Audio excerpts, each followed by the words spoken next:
I'm looking forward to it. Yeah, so absolutely. It should be really good. So, and welcome back to another episode of 217 South Mills, brought to you by Cabin Coffee Altoona, located at 2922 Meadowlark Lane in Altoona, Wisconsin. Stop on by. We are a roastery, folks, so we roast our beans fresh here every day on site. Stop on by, get some coffee. Some of the best coffee around. I got my cold pressed sugar-free turtle again, Joe. I'm loving it. I'm really liking it. Well, what are we here to talk about today?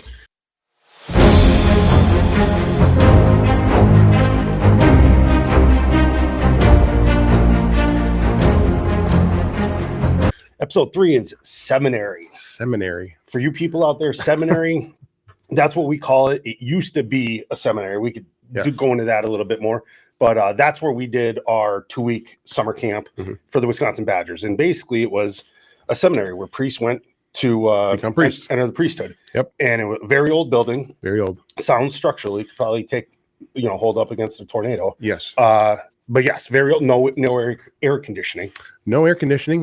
Believed to be haunted. And, some of the stories have gone around over the years that it is haunted. I never saw a ghost or anything, but definitely have some haunting memories there, Bill.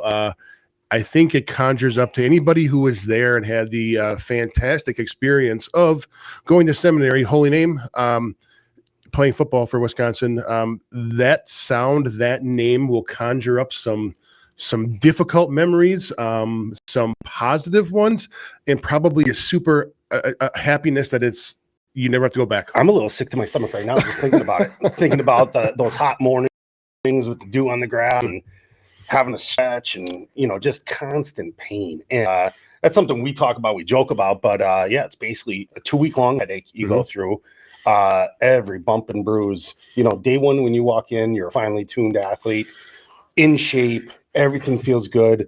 And right away, really quick, that goes downhill, those rough mornings. But to touch on the air conditioner.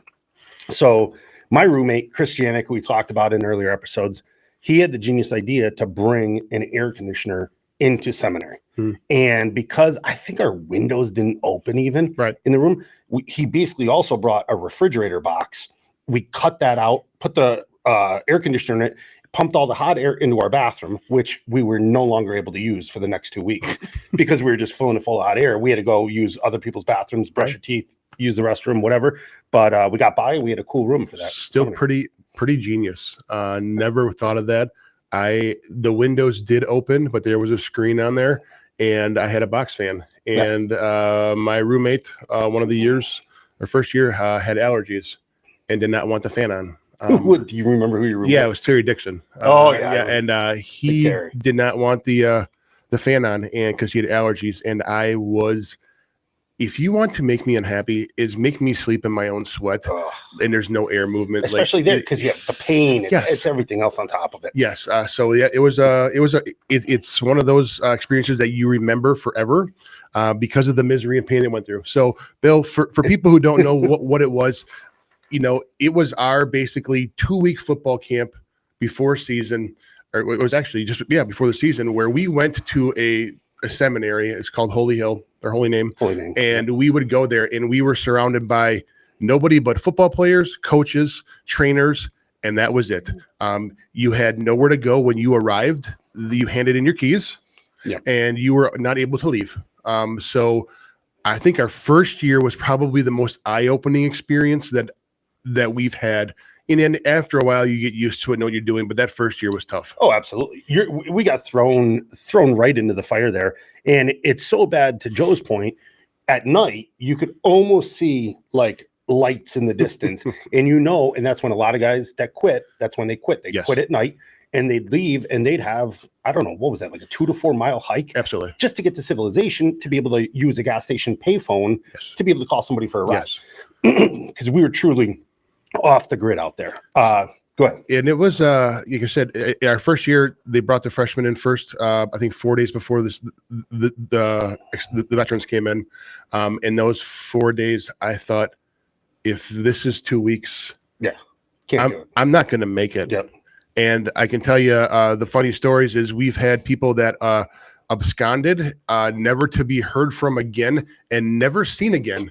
And we don't even know if they made it to the gas station to make the phone call. Their bones could be somewhere in a farm field. possibly Between being Seminary and the gas absolutely. So at night, the first day you walk in there, you get all your equipment, you get your shorts and all your Badger apparel, and it's super exciting. I mean, it's kind of a big deal because you're wearing issued gear, and you're looking the part. Yep. You've made it. You've done the commitment. For me, I did all the summer conditioning, so I have reached the point where I am where I need to be in the shape I need to be in order to perform. That's how I came in. And then the first 4 days, in the middle of the night, you would hear commotion in this old building, and it wasn't creaking from the windows, or it wasn't, the sounds of ghosts moaning. It was a commotion of people sliding open their windows, grabbing their issued gear that they received, throwing it off the second or third floor. Was it 3 floors or 2 floors? It was 3, but floors? They were at least on the second floor that they're jumping out of windows, proceeding to leave. Throwing their stuff out the window, jumping down, and you would see a couple people that would leave and never come back. And that was on the first day. Yeah. And it progressively increased in numbers. Now, some of these were scholarship athletes. Some of these were, potentially really good players. Yeah. But after the first 2 or 3 days, or first night, we never saw them again. Absolutely. No idea. And I think that's a common misnomer too, where everybody today, we see all this stuff with stars, 4-star, 5-star guys. You don't know what they're worth until they get there. Just because they have a ranking coming out of high school, a lot of the guys on our teams had really high rankings. Some guys didn't have any rankings, and it's what you do once you get there. So yeah, a lot of guys, and I think a lot of people that were big fish in a small pond. Yeah, that's a culture shock when they get out there. Coaches are yelling at them. I always say, as close to similar to the military. Obviously, where we're playing a game, they're doing real world stuff where you could get killed. But the way we get coached, from the coaches down to the players, and everything we put our bodies through, it's crazy. Yeah, it's absolutely crazy.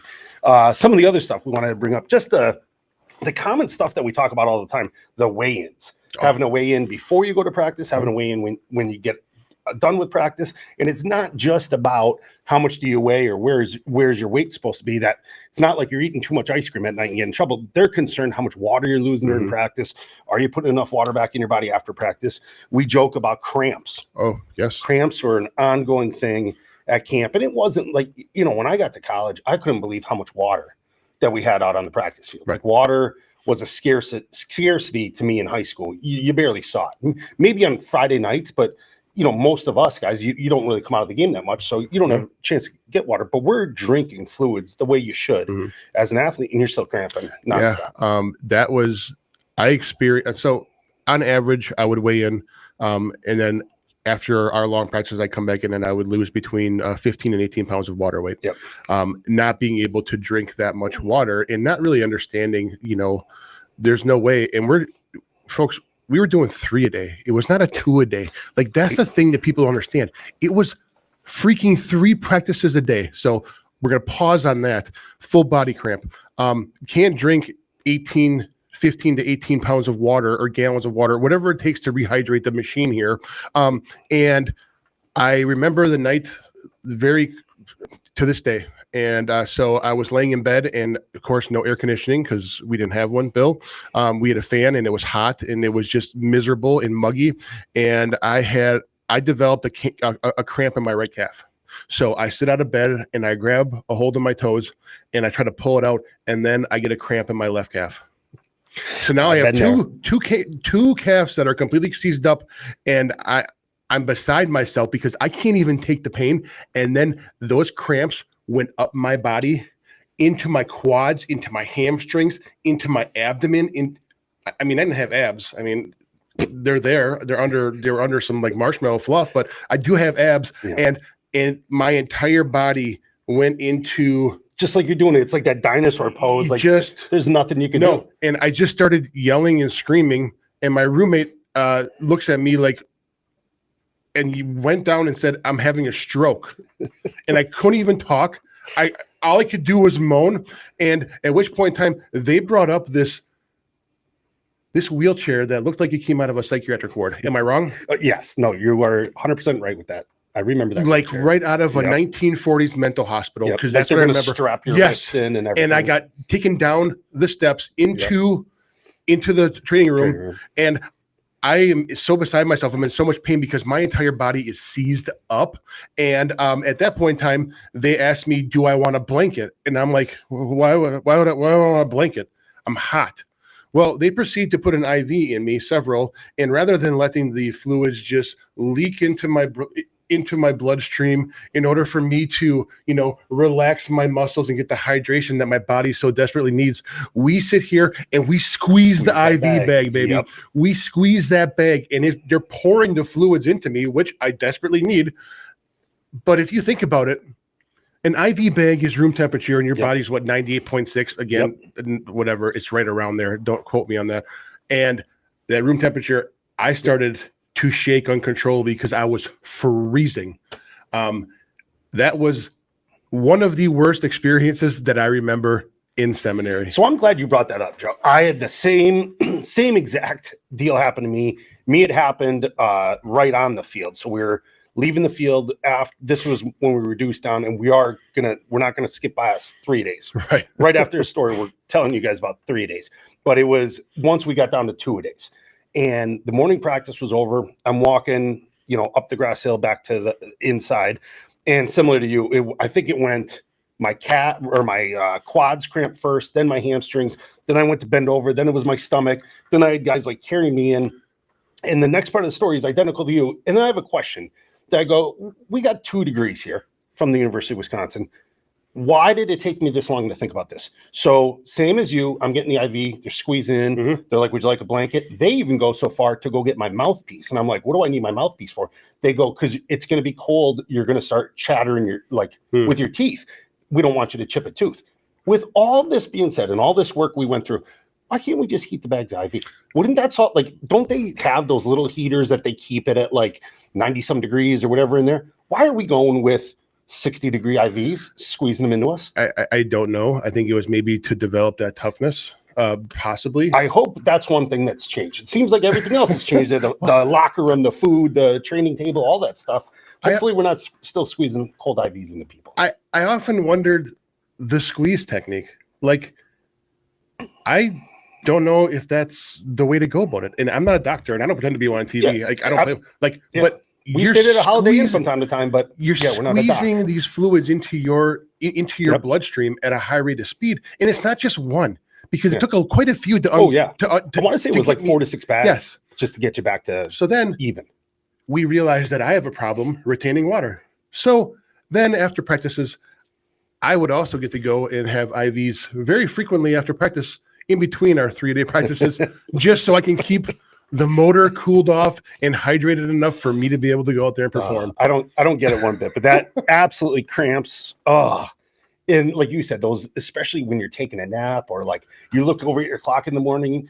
What did they use air horns, or did they just bang on doors? I forget how they did wake up, but you roll over, you look, you're like, oh, I still got another hour to sleep. Then you go to roll and boom, something cramps. Yeah. Just the absolute worst. Yeah, 100%. Especially those beds.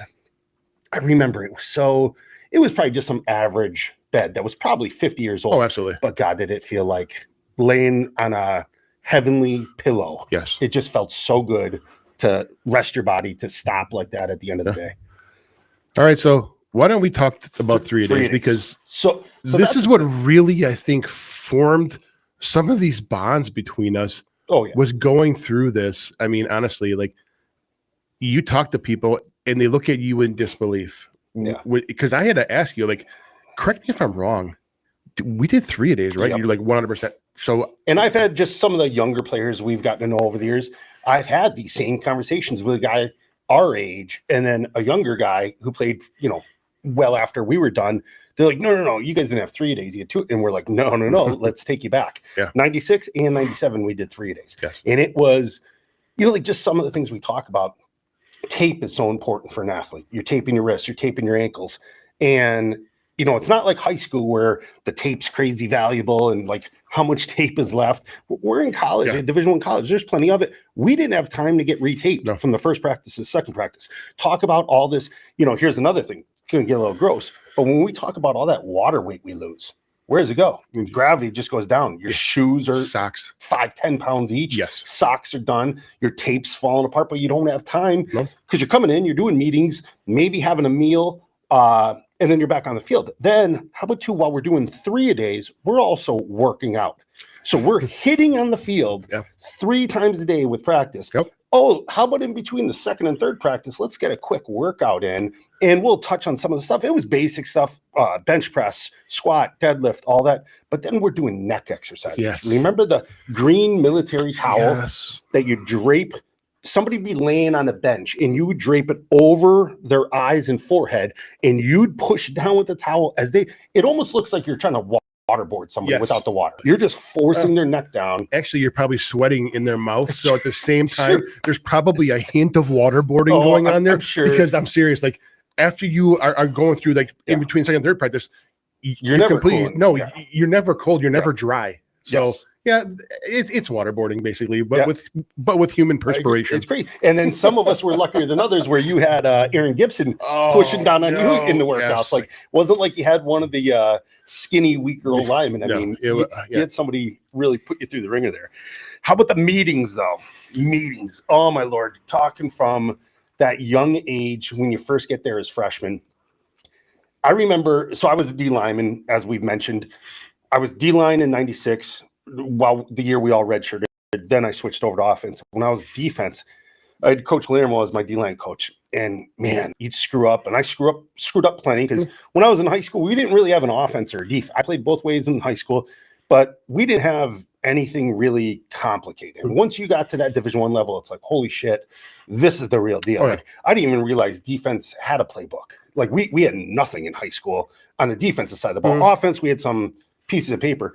But so I'm screwing up. I used to say, I said I'm sorry once, which I was like, God, that's weird to say in a freaking football room. Like everyone's staring at me. And then JP goes one day, he's like, Ferrario, did you understand me?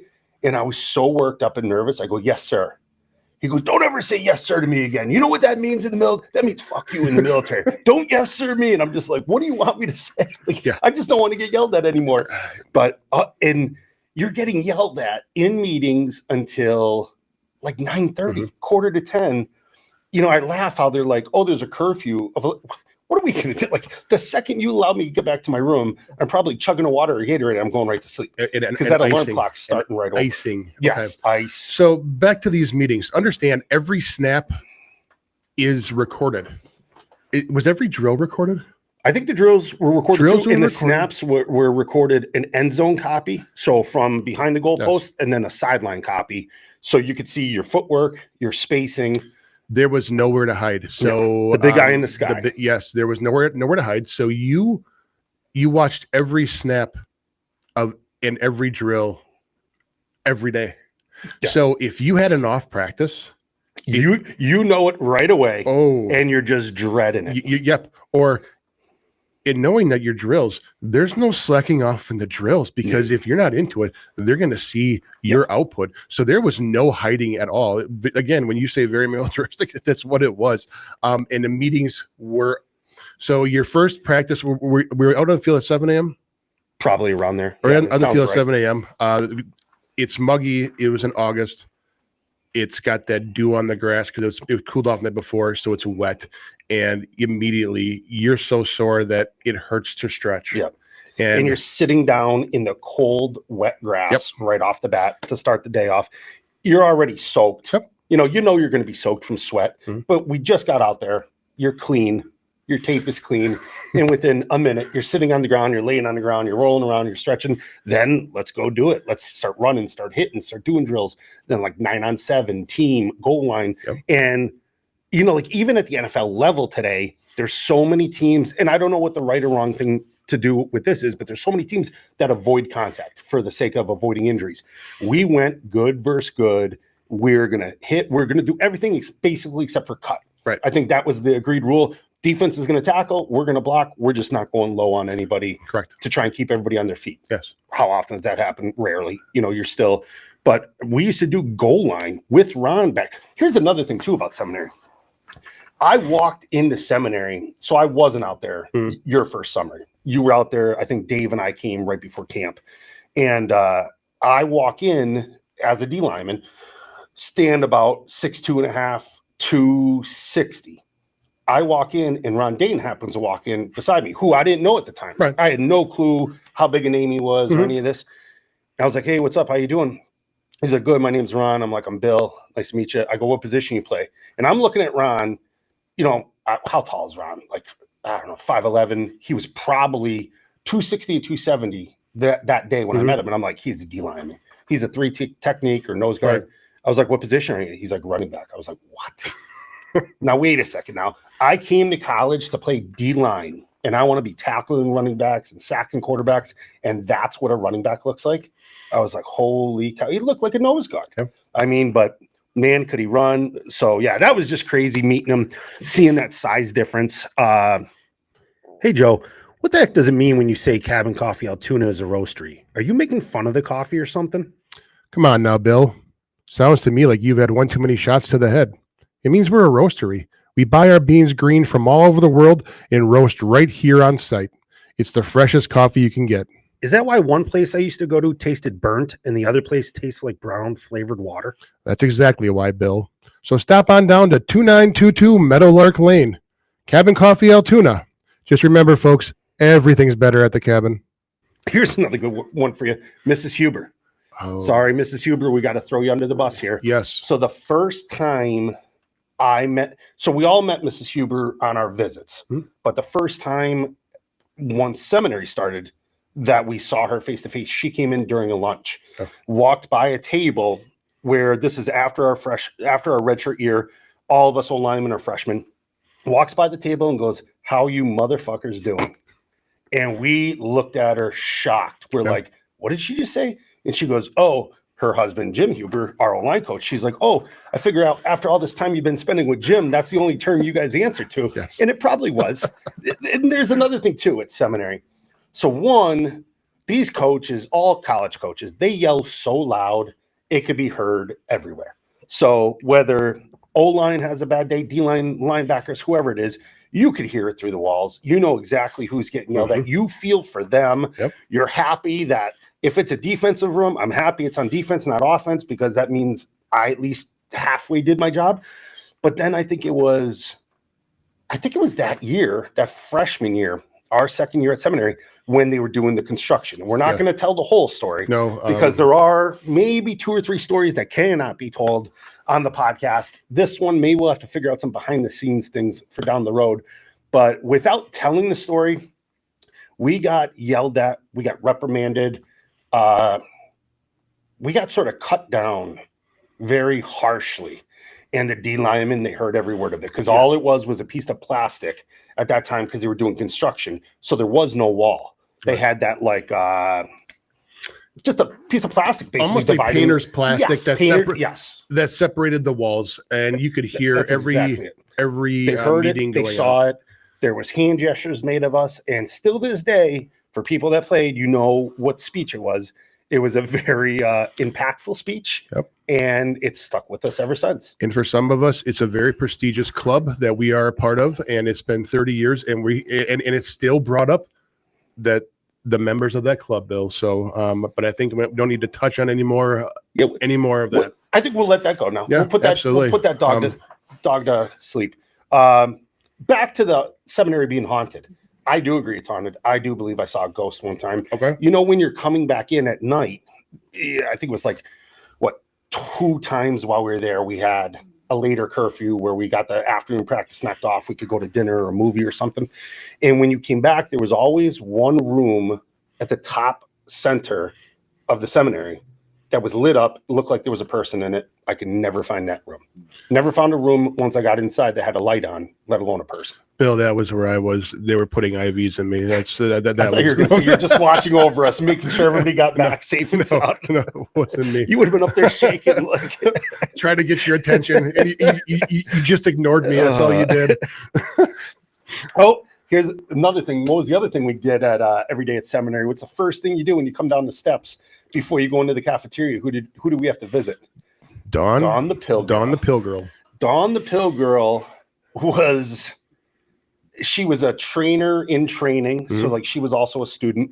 But yes, she'd give us a little plastic, like 2 ounce, two ounce cup. like a portion cup. Yes, Yeah, that's what it was. 2 ounce portion cup that you would get tartar sauce in. I don't know portions that often, but yeah, like I'm copying for you Wisconsin people, when you go to a fish fry, and your tartar sauce comes in a portion cup. So there you go. And we have portion cups at Cabin Coffee. That's how I know the name of it, Bill. So there you makes go. sense. But yeah, so in this portion cup, no two cups are alike. Nope. Don't know what the pills were. No idea. Never. You got to think we were 17, 18, 19 years old when we came into college. Nobody ever signed anything saying you were okay in taking these. Our parents knew nothing about it. And I'm not by any means trying to assume something negative, because I'm sure people are thinking something bad. No. It was a lot, I'm sure, protein, vitamins, minerals, all the good stuff, but just that you didn't know. Yeah. And that, like how we talk about how sometimes you look and you're like, you have 2 greens, I got a blue, Yeah. I don't have a blue, but I got this. Never understood like the sequence of colors. I think that was the issue. And again, I fully believe that these pills were to help with our vitamin supplement because of how much we were losing. Like, don't question that it was anything illegal in there. Correct. But they were kind of catered to you in what you were needing. So I would walk up to Bill. I'm like, do you have a purple one? You have 2 purple ones. Do you have the toxic green one? I don't have the toxic green one. And you should get a little more. Like, how many pills do you have? And we count them, and they'd be the same amount of pills, just in a different variety. Yeah. And I wish I could say that they were flavored like the purple was purple, but it wasn't. It was just, it just would have been more exciting if they were Flintstone pills. I think chewables. Yeah. Oh, I still remember those. Or it could have. I mean, if they could find a way to put what's the fluid that was pumped into us when we were sick? IV. No, it was the little kids drink that. Pedialyte. Pedialyte. Maybe it was Pedialyte. They could have grabbed the Pedialyte from the back. That's always there in the training room. The Pedialyte. Oh Lord, what was I just going to say before you said Pedialyte? I just lost it for a second. Pedialyte. Okay, and that's going to be a part of the story because no matter what happened, no matter what injury you sustained, no matter how you were feeling, everything could be completely just put at ease with some Pedialyte and some naproxen. And ice and stim. Ice and stim. Ice, stim, Pedialyte, naproxen. That solves anything under the sun. Everything. That'll fix anybody. All right, here's one more thing that's always been a pet peeve of mine with Seminary was the hills. And listen, we all put our work in. We knew what our job was when it came to football. You're not going to complain. You're not going to bitch. You got to do it. But man, they hosed us on certain days where they're like, go all the way down to the lowest field, O-lineman all the way on that side. Yeah. Then we're going to do a team drill 2 fields up all the way over on the other side. Uphill. Come on. And again, offensive linemen, everything we do is hitting. Yes. Everything we do is full contact. Yeah. So we're in a fist fight down in field number 3, the lowest one. And the quarterbacks were just running the receivers are doing routes. The quarterbacks are doing their drills. They look fresh as hell. Yep. We come up, we're battered and we're bloody, and we have to run 3 fields uphill to get where on the field that they're practicing on. Yeah. And the defense is just standing there watching us run over, dying. Let's chat on that for a second. That we brought up Seminary defense 9-on-7. When we did 9-on-7, that's our inside run period. And listen, we're the University of Wisconsin. It's not like we had that much. We were running obviously it's a run only period. Absolutely. Our basic runs were zone, inside, outside zone, power, counter. That's basically what you're doing in 9-on-7. Our defense, every single practice would have the script of what plays we're running, and they know the exact order. Absolutely. Why can't we didn't get anything. I mean, it's just like, okay, they get to know the play. They get to know that I'm pulling around the corner. They get to get ready for that hit. Yep. Yeah, we had nothing. And that upset me. And then as we don't produce yards or do they know where the ball's going and they know when the snap count is, and then they blast through and hit our running back. And then we get called out in film for not doing our job. Yep. The element of surprise we never had. Yep. They knew the snap count. They knew what play we were running. And they knew which way it was going. Yeah. I look at Gadorsey being like, watch the power over here. You think? Yeah. That's what it said on your Yeah. call sheet. You just looked at it. That's what your coach told you. Yeah. It's going to be a power. Yeah. It's going to be a power to the left. So you knew the play defense. And just saying. Or even that no blitzing was supposed to be a 9-on-7, and those linebackers cheating up, doing like that Mickey Mouse blitz and all that stuff. It's obviously always OWUA, overworked, underappreciated. Absolutely. That's offensive lineman, And that's okay. in a nutshell. That's kind of how we got where we are kind of in life right now. So I'll take it. Trying to think of anything else from seminary. You could probably mention the antifreeze green pool. I mean, the pool was. There's one other, and of course you got to bring that. There's another story that we know that there's people out there that know that is number 2 that can't be discussed on the show. But just talking about the pool, that was glorious on those days that we got done with practice, and they're like, you could jump in the pool. Yep. I think you take your cleats off and that's it, and you're getting in. It was. I mean, there were days an indoor pool. doing the tape. It was an indoor pool. It wasn't a crystal clear blue pool. It wasn't a pool where you would want to bring your family to. It was almost an antifreeze green color, little less, not as bright. The bottom was extremely slippery. I'd say it had probably been easily a minimum of 10 years before chemicals saw that water. Yeah, all that. I don't think so. I don't think they were treating that pool. No. I don't think it was safe for us to get in at all, but like I said, it felt like the best of everything. Absolutely. Like, we had a good practice, summed it up, jump in the pool and just float for a minute. And especially with all the injuries, because we hit all the time, it seemed like everything, even though I worked out in the summer before, like and was there all summer, you just could not condition your body for the amount of impact. And I played football since I was in the 8th grade. I've gone through 2-a-days in high school. This was a different level of soreness, and it was a different level of headache that I've never experienced before. The headache, and I think the test that one, I'll attest right off the bat for myself. Obviously, people have seen my face and my nose that I've broken my nose a couple times over the years. We definitely hit too much back then with our head, with terms of concussions. Like, think about those, whether it's 9-on-7 or doing goal line live. I mean, I looked at Donnell Thompson and Chris Gadorsey and was like, they were the root of 90% of my headaches throughout college, because those two guys had steel inside their heads, and they would just run downhill at you, and you're just butting heads right there nonstop. But yeah, the other thing with injuries, obviously, you've had some serious injuries when it comes to your knees, but those are the ones that are going to take you out of practice, take you out for a season. Right. All the other ones that you're talking about are the little things that we just have to deal with. I mean, I'd rather a broken bone than a ripped fingernail. Or you dislocate a finger, and what do every single play? We're throwing our hands right into somebody's chest. So it's like you dislocate a finger, or you remember getting it where the thumb stays down and your thumb didn't go up, and you jam that in there, and there's nothing you could do.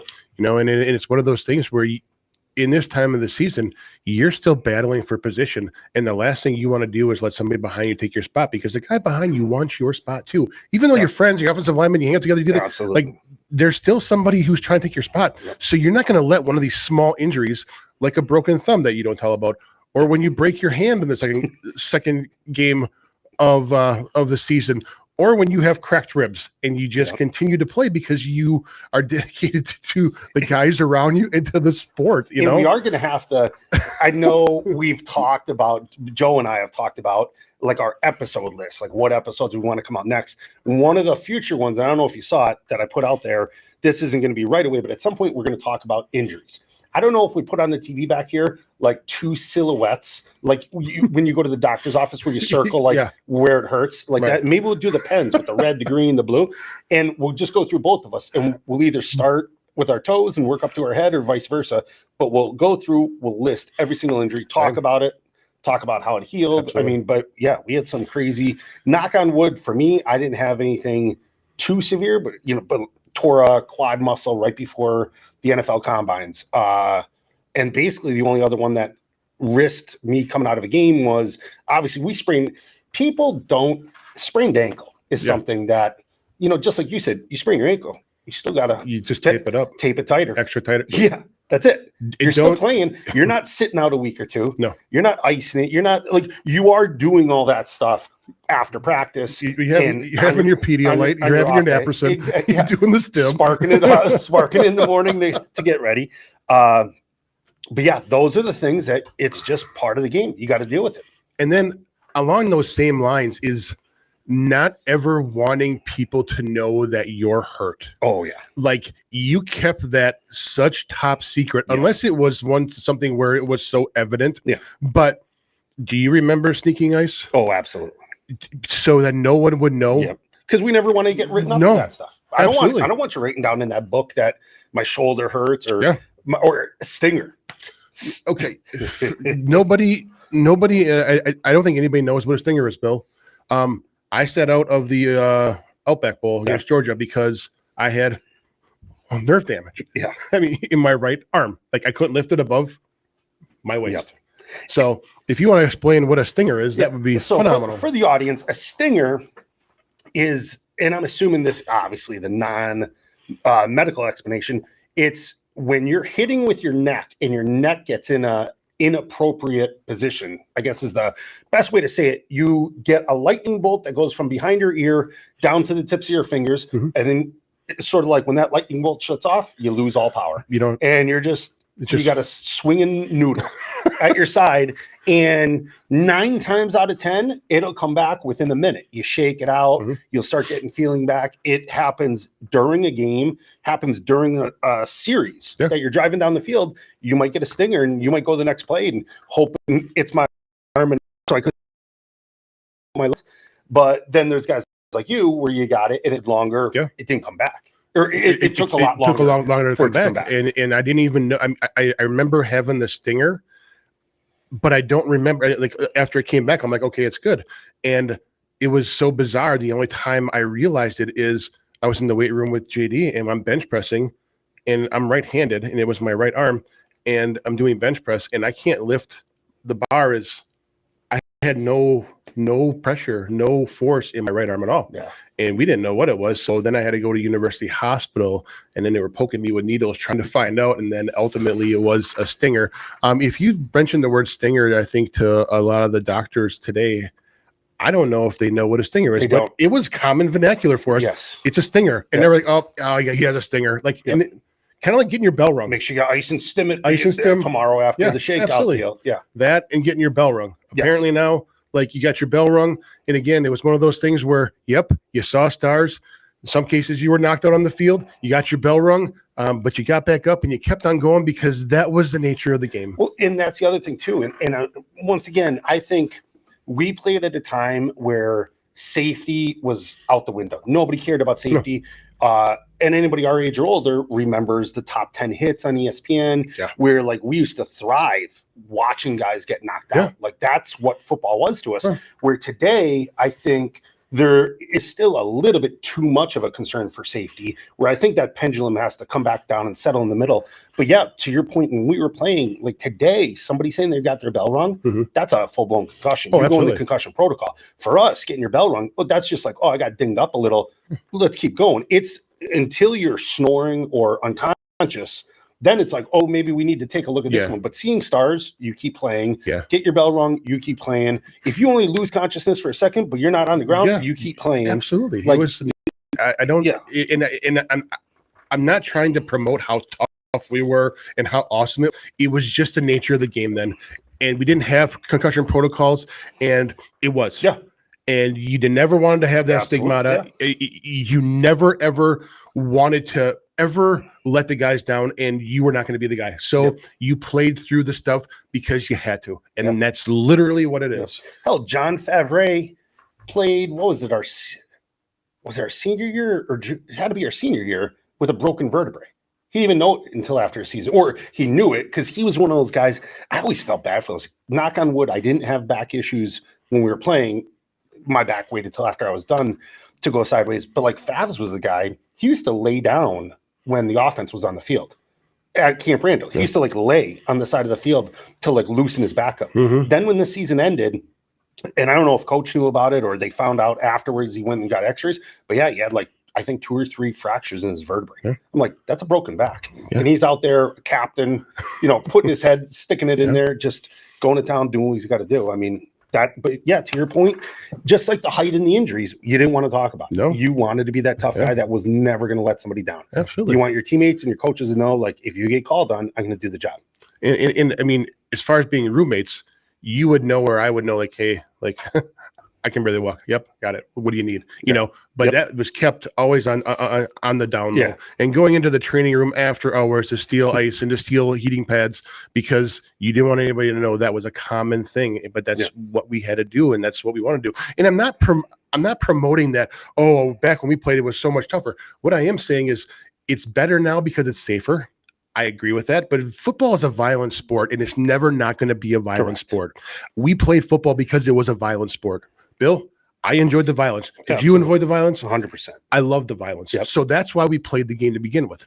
And yes, there was a time and a place for it, and you turned it off when you were off the field, and you laid it out there when you're on the field. But it was a violent sport, and we played it because of that. It was. But I'm not downplaying that safety is huge. I'm super happy that there is a concussion protocol right now, because I think probably in our latter years here, Bill, we've probably experienced a little bit of some of those things. Oh, absolutely. And I think, like I brought up before, and this could probably be in the episode when we talk injuries, but I think it's, like I had a different number right when I got done playing compared to what number I would say today based off concussions. And when we go into that, and I'm sure we'll have an episode strictly on that, we'll talk more about it, where to our point from earlier, those little things like your bell rung, seeing stars, all of that, we didn't even count those as numbers. No. I mean, if you had a ballpark, how many times you saw stars? I don't even know where to begin. So to us, it was like, no, that's so minor. Like, that's not like mine. Because my number was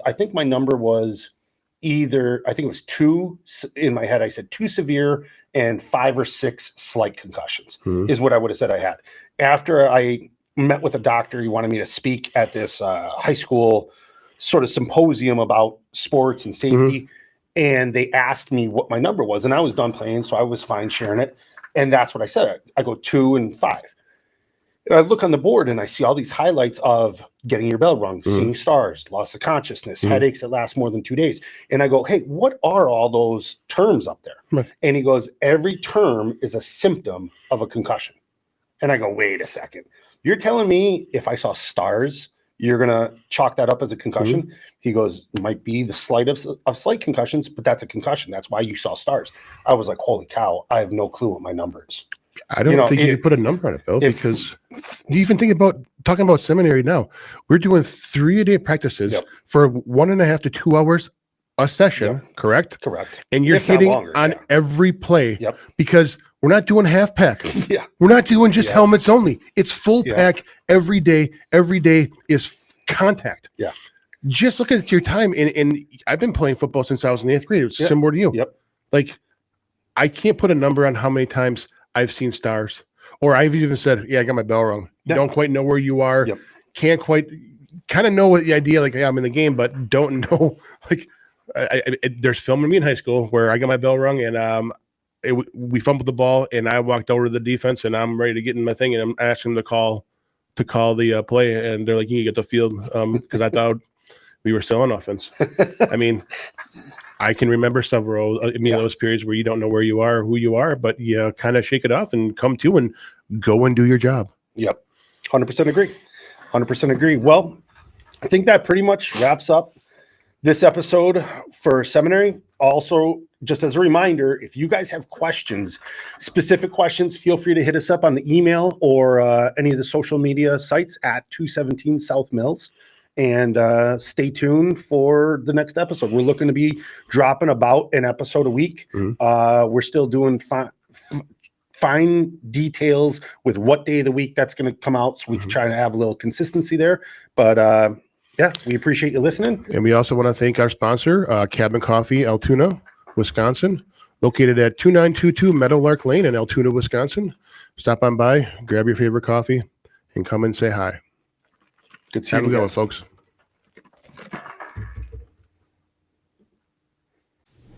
Thank you for listening to Joe and I today. We hope you enjoyed your time with us. If you like what you heard, please give 217 South Mills a 5-star rating on Apple Podcasts. Go tell your friends about us. Like and follow us on Facebook, Instagram, X, TikTok, and YouTube. I'd like to thank Cabin Coffee Altoona for sponsoring us. Everything is always better at the cabin. See you next time. And remember, folks, Red has to run.